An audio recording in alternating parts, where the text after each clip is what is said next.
चलिए, आपने top 10 international headlines देखी। अब आपको मुख्य खबरों से अवगत कराता हूं। जैसा मैंने कहा था, ट्रंप आए दिन कोई ना कोई नया धमाका कर रहे हैं और अब कौन सा धमाका कर दिया है वो आपको बताते हैं। चलिए, दूसरी बार अमेरिका का राष्ट्रपति बनने के बाद से डोनाल्ड ट्रंप लगातार अपने फैसलों को लेकर सुर्खियों में हैं, चाहे वो पाकिस्तान की फंडिंग रोकने का फैसला हो या बांग्लादेश के खिलाफ एक्शन का। ट्रंप के ताबड़तोड़ फैसलों से अब रोटी के लिए भी तरसकेगा। देखिए, तरस जाएगा भिखारी पाकिस्तान। देखिए, अमेरिकी राष्ट्रपति डोनाल्ड ट्रंप ने बांग्लादेश के खिलाफ भी बड़ा एक्शन लिया है।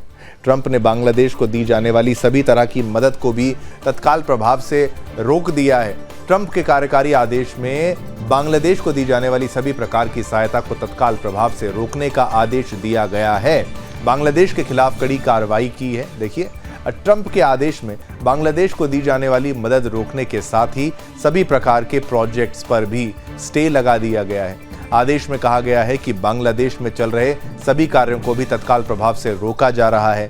यूएसएड ने एक पत्र जारी कर ये जानकारी दी है। इसमें अनुदान अनुबंध समेत सभी तरह के सहायता कार्यक्रमों को तत्काल रोकने की बात कही गई है। अब एस जयशंकर ने यह मुद्दा उठाया था। आपको बता दें कि डोनाल्ड ट्रंप के राष्ट्रपति बनते ही भारत के विदेश मंत्री एस जयशंकर ने बांग्लादेश में हिंदुओं पर हो रहे जुर्म का मुद्दा उठाया था और ट्रंप प्रशासन ने बांग्लादेश के खिलाफ कड़ी कार्रवाई की मांग की थी उनसे। इसके बाद कुछ ही दिनों में अमेरिका ने बांग्लादेश के खिलाफ ये कड़ी कार्रवाई की है और ये दिखाता है ये भारत की कूटनीतिक जीत है, सनातन की कूटनीतिक जीत है। ऐसे में ट्रंप का ये फैसला बांग्लादेश की मोहम्मद यूनुस सरकार के लिए बड़ा झटका माना जा रहा है। जानकारी के लिए आपको बता दें कि यूएसएड एक अमेरिकी एजेंसी है जो विभिन्न देशों को स्वास्थ्य, शिक्षा, कृषि, आपदा और मानवीय सहायता जैसे मामलों में मदद देने के लिए अरबों डॉलर की सहायता देती है। अब देखिए, खैरात के पैसों से चलने वाले जिहादी पाकिस्तान की मुसीबतें भी अब और बढ़ती दिख रही हैं। बता दें कि पाकिस्तान कभी कटोरा लेकर आईएमएफ के पास खैरात मांगने पहुंचता है तो कभी अरब देशों के पास, और ये किस्मत ही है कि हर बार किसी न किसी देश से पाकिस्तान को भीख मिल जाती है। इस बार पाकिस्तान की भीख मांगने की आदत काम करती नजर नहीं आ रही है। ऐसा इसलिए क्योंकि डोनाल्ड ट्रंप ने सत्ता संभालते ही एक बार फिर से केवल बांग्लादेश ही नहीं, पाकिस्तान के खिलाफ अपना चाबुक चला दिया है। आपको बता दें कि पाकिस्तान को दी जाने वाली मिलिट्री एड, यानी मिलिट्री को जो सहायता, जो रक्षा के नाम से पैसा मिलता था, तो उसको डोनाल्ड ट्रंप अपने पहले कार्यकाल के दौरान ही बंद कर चुके थे। अब उन्होंने सिविल सहायता पर भी रोक लगा दी है, यानी सिविल जो है लोगों को भी कुछ नहीं मिलेगा।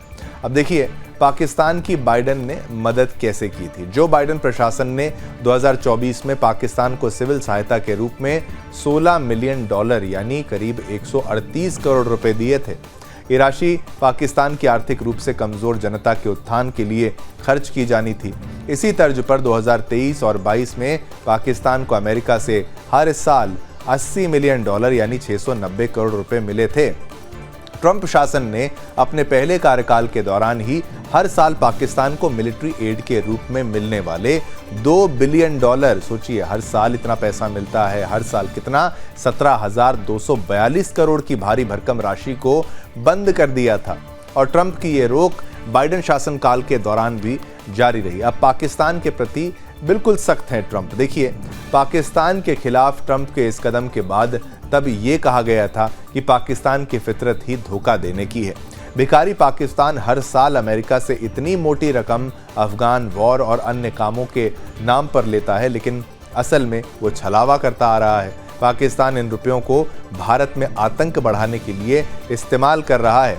अब ताज़ा घटनाक्रम के दौरान डोनाल्ड ट्रंप 2.0 ने न केवल पाकिस्तान बल्कि दुनिया के सभी मुल्कों को मिलने वाली सिविल आर्थिक मदद पर रोक लगा दी है। अब देखिए, जहां पर उनको शक है वहां पर वो पैसा बर्बाद करने के मूड में डोनाल्ड ट्रंप तो नजर नहीं आ रहे हैं। जो बाइडेन ने फिर भी थोड़ा सा पैसा दिया, लेकिन डोनाल्ड ट्रंप कह रहे हैं कि भाई हमारे देश का पैसा हम ऐसे फेंकेंगे नहीं, बर्बाद नहीं करेंगे, खास तौर पर पाकिस्तान को नहीं देंगे, बांग्लादेश को नहीं देंगे। अब 90 दिन के लिए रुकी है सहायता। देखिए, डोनाल्ड ट्रंप ने सोमवार को एक व्यापक कार्यकारी आदेश जारी करते हुए 90 दिनों के लिए सभी देशों को सहायता पर रोक लगा दी है कि सभी देशों को 90 दिनों तक जीरो यानी शून्य, कोई पैसा नहीं मिलेगा, एक फूटी कौड़ी नहीं मिलेगी।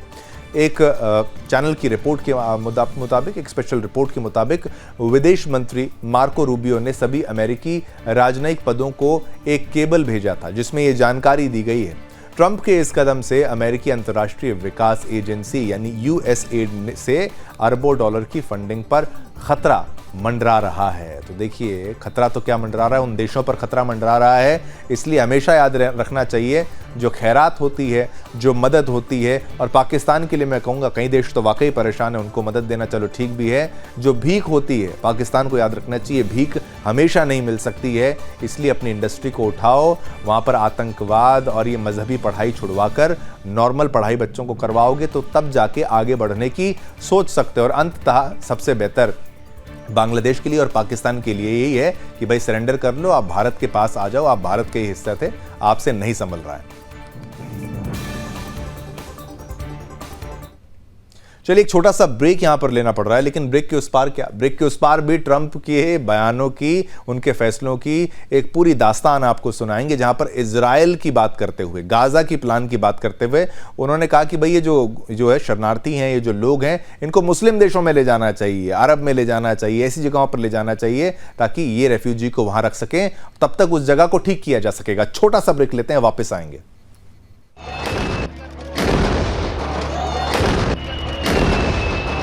एजेंसी CIA का मानना है कि संभवतः यानी पॉसिबली कोरोना वायरस लैब से ही निकला था। इस बाबत शनिवार को जारी एजेंसी की एक समीक्षा रिपोर्ट में शक की सुई को चीन की ओर ही दिखाया गया है। बाइडेन के समय यह रिपोर्ट बनी थी। अमेरिकी खुफिया एजेंसी CIA का मानना है कि उसे अपने इस निष्कर्ष पर थोड़ा कम विश्वास है। आपको बता दें कि यह निष्कर्ष किसी नई खुफिया जानकारी का नतीजा नहीं है। यह रिपोर्ट बाइडेन प्रशासन और CIA के पूर्व निदेशक विलियम बर्न्स के कहने पर तैयार की गई थी। CIA के नए निदेशक के रूप में शपथ लेने वाले जॉन रैटक्लिफ के आदेश पर इस रिपोर्ट को सार्वजनिक किया गया और जारी किया गया है। साथ ही आपको बता दें कि एजेंसी का नेतृत्व करने के लिए रैटक्लिफ का चयन राष्ट्रपति डोनाल्ड ट्रंप ने ही किया था। अब देखिए, लैब से निकला था कोरोना। अमेरिकी खुफिया एजेंसी CIA का मानना है कि अगर साक्ष्यों की समग्रता की दृष्टि से उसको देखा जाए तो इस बात की प्रबल संभावना लगती है कि प्राकृतिक उत्पत्ति की तुलना में कोरोना वायरस लैब से ही निकला था।